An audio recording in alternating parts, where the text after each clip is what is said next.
ഹരി ഓം. കൽക്കിരൂപികളായിരിക്കുന്ന എല്ലാ നാരായണന്മാർക്കും ശിലായപ്പന്റെ പ്രണാമം. നമ്മൾ ഇന്ന് കൽക്കി രാമന്റെ ത്രയോദശ സിദ്ധാന്തം പഠിക്കാൻ പോവുകയാണ്. ത്രയോദശം എന്ന് പറഞ്ഞാൽ 13 എന്നാണ്. ആരാണ് കൽക്കി രാമൻ? കൽക്കി രാമൻ എന്ന് പറഞ്ഞാൽ ഞാൻ തന്നെയാണ്. ഈ ഭൂമിയിൽ 1962 ഓഗസ്റ്റ് 13 മുതൽ ജനിച്ച സകല മനുഷ്യരും കൽക്കികളാണ്. കൽക്കികൾ എന്ന് പറയുന്നത് പ്രപഞ്ചനാഥനായ പ്രപഞ്ച സൃഷ്ടാവായ നാരായണന്റെ അവസാനത്തെ അവതാരമാണ്. അപ്പൊ ഈ ലോകത്തുള്ള സകല മനുഷ്യരും ഭഗവാന്റെ അവതാരമാണ്.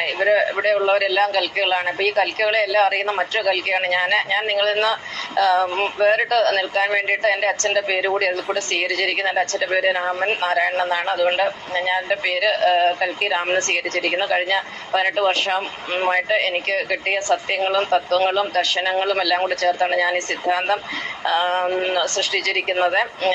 ഈ ഒരു സിദ്ധാന്തത്തിൽ 13 കൂട്ടം കാര്യങ്ങൾ നമ്മൾ പഠിക്കുന്നത്. നമുക്ക് പതുക്കെ പഠിച്ചെടുക്കാം. ഞാൻ ഇതിനെക്കുറിച്ചൊരു വീഡിയോ ചെയ്തിട്ടുണ്ട്. പക്ഷേ വീഡിയോ വളരെ ലെങ്തിയാണ്. ആ ലെങ്തിയായ വീഡിയോ കൊണ്ട് ഒരുപാട് പ്രശ്നങ്ങളാണ് നമുക്കുള്ളത്. കാരണം അത് ഇന്നലെ 3 മണിക്കൂർ എടുത്ത് 11 മിനിറ്റുള്ള വീഡിയോ അത് അപ്ലോഡ് ചെയ്യാൻ. അതുകൊണ്ട് ഞാൻ ഇത് 3 മിനിറ്റിൽ ഒതുക്കാൻ ആഗ്രഹിക്കുന്നു.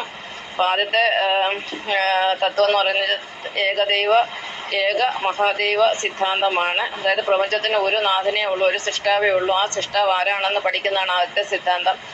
പ്രപഞ്ചത്തിന്റെ ഏകനാഥൻ എന്ന് പറയുന്നത് നാരായണനാണ്. സിദ്ധാന്തമായ ഏക മഹാദൈവ സിദ്ധാന്തം നമ്മളെ പഠിപ്പിക്കുന്ന ഇതാണ്: പ്രപഞ്ചത്തിന് ഒരു സൃഷ്ടാവ് മാത്രമേ ഉള്ളൂ, അത് നാരായണനാകുന്നു. സകല ചരാചരങ്ങളും നാരായണനാൽ സൃഷ്ടിക്കപ്പെട്ടിരിക്കുന്നു. നാരം എന്നാൽ ജലം എന്നാണ് അർത്ഥം. നാരത്തിൽ ശയിക്കുന്നവൻ ആരാണോ അവനാണ് നാരായണൻ. നാരായണന്റെ ഊർജ്ജം മുഴുവൻ ജലത്തിലും ഭൂമിയിലുമായി കേന്ദ്രീകരിച്ചിരിക്കുന്നു. അതിനാൽ സകല വസ്തുക്കളും ഭൂമിയിലേക്ക് ആകർഷിക്കുന്നു. ഈശ്വരൻ അഥവാ ഗുരുവിലേക്ക് ആകർഷിക്കപ്പെടുന്നു. നമ്മൾ ഗുരുത്വാകർഷണം എന്ന് കേട്ടിട്ടുണ്ട്. അത് ഭൂമിയിലേക്ക് സകല വസ്തുക്കളും ആകർഷിക്കുന്നതിന്റെ കാരണം പ്രപഞ്ചനാഥനായ നാരായണന്റെ ഊർജ്ജം മുഴുവനും ജലത്തിലും ഭൂമിയിലുമായിട്ട് കേന്ദ്രീകരിച്ചിരിക്കുന്നതുകൊണ്ടാണ്. ഗുരുത്വാകർഷണം എന്നാണ് ഇതിന് നമ്മൾ പറയുന്നത്. അല്ലെങ്കിൽ ഇങ്ങനെ ഈ ഭൂമിയിലേക്ക് വസ്തുക്കളെ ആകർഷിക്കുന്ന ആ ബലത്തെ പറയുന്ന ഗുരുത്വാകർഷണ ബലം എന്ന് പറയുന്നത്. സുനാമി, ന്യൂനമർദ്ദം, മഴ, കാറ്റ്, ഉരുൾപൊട്ടല്, വേലിയേറ്റം, വേലിയിറക്കം തുടങ്ങിയ സകല പ്രതിഭാസങ്ങളും ഈ നാരായണന്റെ ഊർജ്ജത്താൽ സംഭവിക്കുന്നു. എല്ലാ ജീവജാലങ്ങളും ജലത്തിൽ നിന്ന് സൃഷ്ടിക്കപ്പെടുന്നു. ഉദാഹരണത്തിന് നമുക്കറിയാം, നമ്മുടെ അമ്മയുടെ ഗർഭത്തിലെ അമ്നിയോട്ടിക് ഫ്ലൂയിഡ് എന്ന ജലത്തിൽ നിന്നാണ് നമ്മൾ ഓരോരുത്തരും ജനിച്ചിരിക്കുന്നത്. ഓരോ മുട്ടയിലും ജലമുണ്ട്. ആ മുട്ടയിലെ ജലത്തിൽ നിന്നാണ് സകല പക്ഷികളും മറ്റ് ഉരകങ്ങളും എല്ലാം ജനിക്കുന്നത്.